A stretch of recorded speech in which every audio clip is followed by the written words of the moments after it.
Steelworks have been described as Nigeria's bedrock of industrialization. The question is, has the Ajaokuto steel mill been able to surmount its challenges and contribute effectively to the socio-economic development? And with the recent signing between Nigeria and Russia, will the steel mill be revived? My guest, Mr. Mir Ogidi, a mines and steel correspondent with the NTA, will provide answers. It's nice to have you in our studio. Thank you for having me. All right, quickly, let's just take a look into the activities of the mining sector. The activities of the mining sector before 2015 has been that of artisanal miners trying to dominate the industry. Okay. We don't have large-scale miners who are supposed to contribute to the GDP of the economy. It's below 1% right now, the GDP from the mines and steel industry. But when the present administration came on board, 30 billion naira was issued to the Ministry of Mines and Steel as an intervention fund to encourage those that are interested in the sector.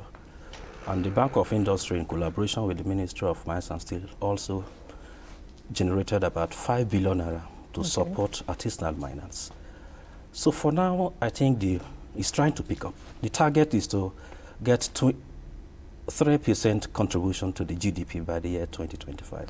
3%? Yeah. Is that not little? Is that not low? We have to start from somewhere. We are coming from 0.03% right now. Okay. 0.03%, that is what mines and steel is contributing.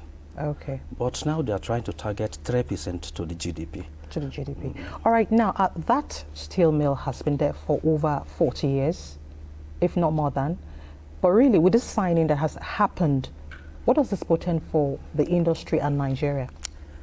The story of Ajaokuto Steel Company is a story of lamentation, some sort of. Okay. It's not a good commentary because I've been there for 3 times with ministers.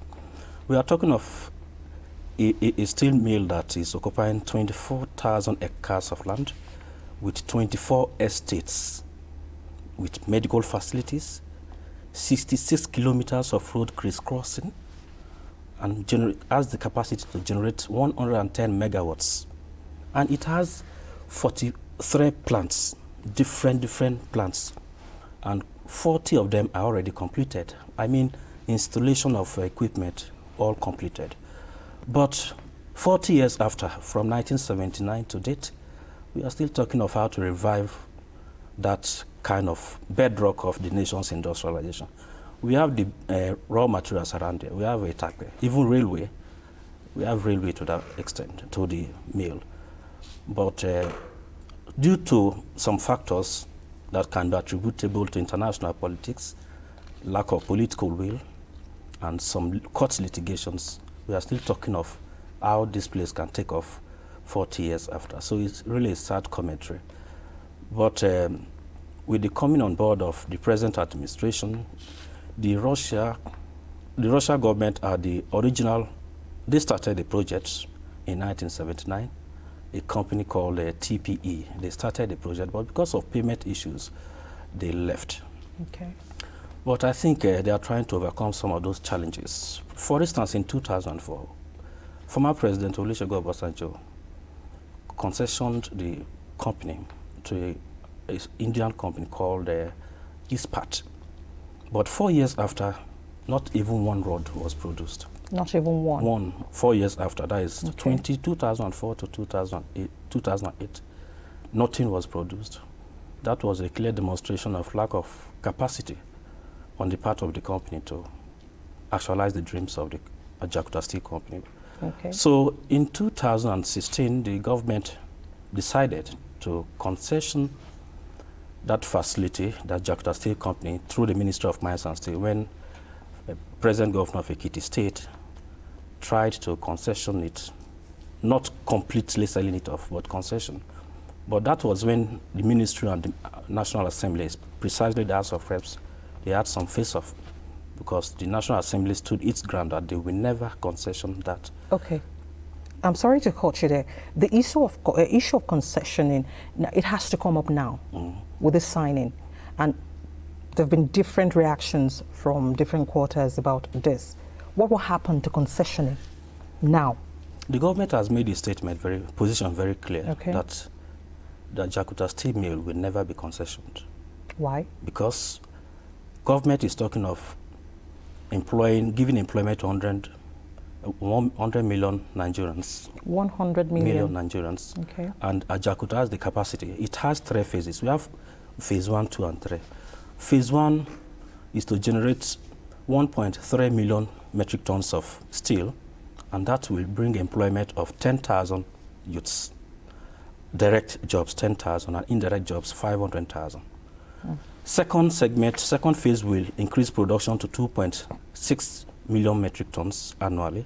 And then the third phase, 5 million. And Nigeria is currently importing 5 million metric tons of steel daily? Every year. Every year. That is about $3.5 billion. This is money that is leaving the shores of Nigeria. So if this facility is become operational, you know the amount of money that will be generated within Nigeria instead of sending it out the shores of Nigeria. Okay. Now, you talked about legal issues. Would you like to enlighten us about it? Yes. In 2004, because of the failure of ISPAT to show its capacity to handle the facility, it was revoked in 2008. And in 2016, the concession started. Okay. And Global Steel Holdings Limited was, in quote, claimed to be the winners of the bid for the Ajaokuto steel. But the government later reviewed it and found out that Global Steel Holdings Limited is trying to have some level of asset stripping. Asset stripping means you buy this facility and you want to sell it to another company. But what the Nigerian government is trying to look at is they are looking for a company. Then they were looking for a company that has the capacity to bring this more or less moribund Ajaokuto steel to fruition. So they accused the Global Holding of asset stripping. And the government, with the signing of agreement with Russia, is in full possession of all the arsenals, as it were, to bring this facility to fruition. And from the body language of the Minister of Mines and Steel, when we visited Ajaokuto just last week, the government is set to confront anyone that may take the federal government to an international court. Okay. Because they are trying to draw some experience from the P&ID situation where they took Nigeria to a court of arbitration and all that. So the government is kind of sending advance warning that wherever they go, the government will meet them, even at the international level, but is not taking... I like that, advance warning. Okay. Now let's talk about the role of the media in pursuance of this agreement. No, the role of the media is to always remind the federal government of its agreement with Russia, because we have to keep them on check. Not that we have not gone this far in terms of signing agreements with other countries for Russia, but previous administrations have visited Ajaokuto. I've been to Ajaokuto with 3 ministers. They make all the promises. For instance, I was discussing with a senior colleague. He was privileged to follow former president of Nigeria, Sheniko, to Ajaokuto in 1993. And all what they needed then was $2 billion to complete everything and start work within 6 months. Okay. But till today, we are talking of how to revive the Ajaokuto. And we have a very good history with the people of Russia, and that's probably what gives all Nigerians this confidence that the issue of Ajaokuto, as the minister said, before the end of the present administration, 2023, will come to fruition. So they have a very good relationship. And the person involved, we are talking of President Putin, is a man of his word. When you know the history of the man, he doesn't make political statements. You always go for what you think he can deliver. So so much confidence. And even on the part of Nigeria, President is a man of integrity. And I'm very sure he's putting his integrity into test once again. And it has done it severally, and it has come out successfully. So Nigerians have this confidence because of the leaders involved, President Muhammadu Buhari of Nigeria and Putin of Russia. So I think... Quickly before you go, you know, when Nigeria signs an agreement, it's not just for Nigeria.